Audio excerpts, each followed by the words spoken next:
Okay, crack on. Okay, thank you very much. ULEZ has featured a bit recently, or recent months, in fact, very, very recently here in Harlow, although we don't have it in Harlow. So I would really appreciate a bit of clarity. Whose idea was it? What is it? Why was it introduced? What are its effects? And what's your stance on ULEZ? Easy peasy. Anna.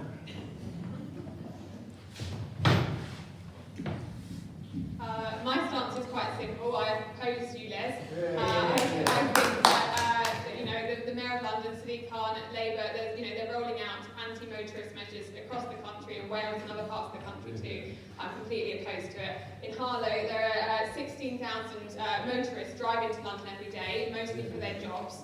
The people who are hardest hit by this are the people who can't afford to upgrade their cars, and if you don't live in London, you don't get any of this part of any of the schemes that can replace them. But all of the commuters, in our town and towns around the city are being affected by this. So, if I was your candidate, I would fight to get rid of ULEZ, to stop any of those traffic measures coming out to Harlow, to keep fuel duty low, like our previous MP campaigned on for many years, and to support motorists at work. To hell with the children.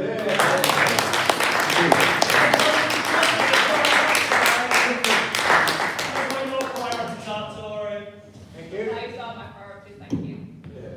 Thank you. Kristen. I think the short answer that Kay wants me to give is Boris Johnson.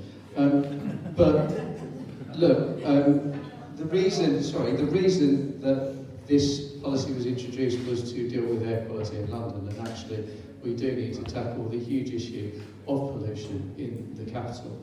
But let's be very clear, there are no plans to extend ULEZ to Harlow, and I would not support them unless there was support for motorists in Harlow to upgrade their vehicles to be compliant.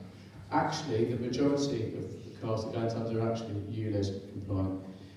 And if the Conservative candidate was so pro-motorist, perhaps she could have a word with her friends at County Hall and sort out the state of our roads. Because I have to say,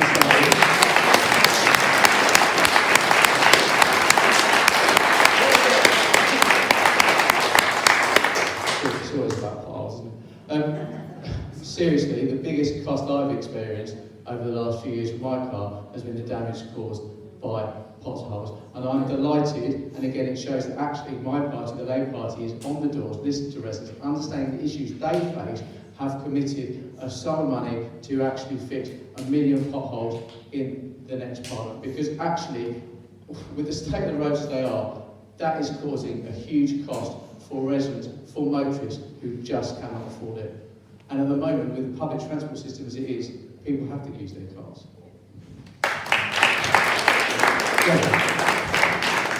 Thank you.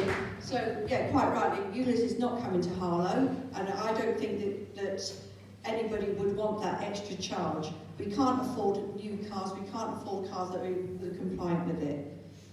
What we can do, what is available to us, is to fix the travel infrastructure so that you would not want to be using your car. We would be bringing down the prices of these ridiculous train prices to travel into London, £25 a day. It is not sustainable at all. What sort of salary do you have so that you can afford to pay that amount just on fares alone? With the issue with the potholes, I'm with you, Chris. That has such an impact. If you think that would actually deter people from driving in their cars anyway. We hear time and time again, since 2020, I've heard that we've got money available to fix potholes. Apparently, this is only available to Rod Stewart, because nobody else is getting there.